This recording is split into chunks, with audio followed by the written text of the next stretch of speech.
Do you constantly feel as though people are all staring at you and judging you negatively when you're out in public? Maybe this makes you feel very self-conscious and inhibited. In this video, I'll give you an excellent behavioural technique that can immediately cut down on your feelings of self-consciousness, and I'll explain to you how it can help you to overcome social anxiety. Hey, I'm Neil and I struggle with social anxiety for more than 2 decades. On this channel, every week I'll be bringing you the best methods and strategies that I've used in my own life to feel more confident. When you're feeling self-conscious and on edge in public, this is mostly an amygdala-based response.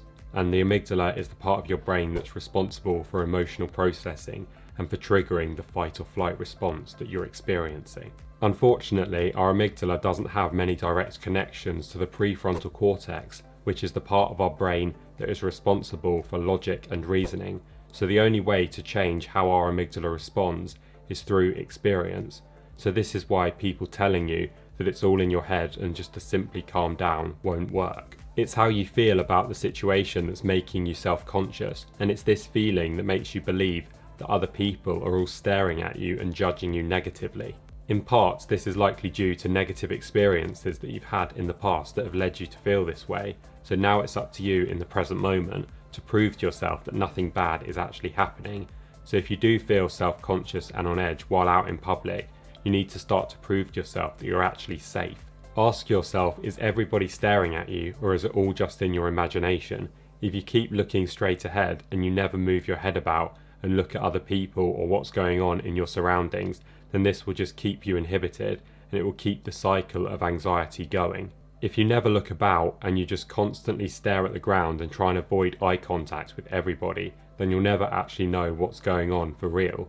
So the only way to be sure if people are actually staring at you at all is to gently look at your surroundings. Okay, so one way that you can gather evidence to contradict what you're believing is to use something called the look-arounds technique. So this is something that I learned from Dr. Richards over at the Social Anxiety Institute, and it's a small experiment that's relatively easy to do.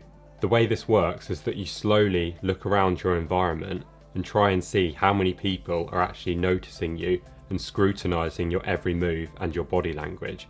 You're not actually trying to look them directly in the eye or trying to attract their attention. It's just a very natural thing that you do. All you're doing is simply glancing around and seeing if anybody's paying attention to you, which is a perfectly normal thing to do. And also, while you're doing it, you can try and relax your muscles and just let any tension that you're holding, let that go as well. What you'll likely find is that other people are far too wrapped up in their own lives to care about what you're actually doing, that nobody's paying attention to you at all, and that by doing the look around technique, you actually begin to prove this to yourself so that you can actually change your viewpoint. This is the experience that I've had when I've used it, and I've always found that people are not staring at me at all, that they're just far too concerned with what they're doing to notice that I'm even there. If you want to take this a step further, you can even ask yourself questions like this before you use the technique. So you could ask yourself things like, how likely is it that people are actually all staring at me and judging me negatively? Why might people be judging me? Am I drawing these conclusions based on facts or feelings? Could this just be an old habit that got triggered by me being in a crowded area? Do I really need to feel self-conscious right now? In reality, you'd have to be doing something seriously out of the ordinary for so many people to simultaneously, all independently of one another, to be staring at you and judging you. And really, the only way to prove to yourself that that's the case is to do small behavioural experiments like this. We can use things like the look-around technique whenever we're feeling self-conscious and inhibited, and by doing things like this, we're beginning to take control of our actions and our life instead of reacting to everything that happens to us in our environment. Examples of really good opportunities to use the look around technique could be, for instance, if you're at a social gathering and maybe you're not talking to anybody at the time, you could just gently look around the room and see if people are staring at you, judging you because you're not engaged in conversation. You could use it when you're just out in public, maybe you're out shopping at a shopping mall. You could even take things a step further and see if you can deliberately attract other people's attention and see if they stare at you. For instance, if you're at work and maybe you work in an open office, you could perhaps clear your throat and see if all the people around you turn around and stare at you.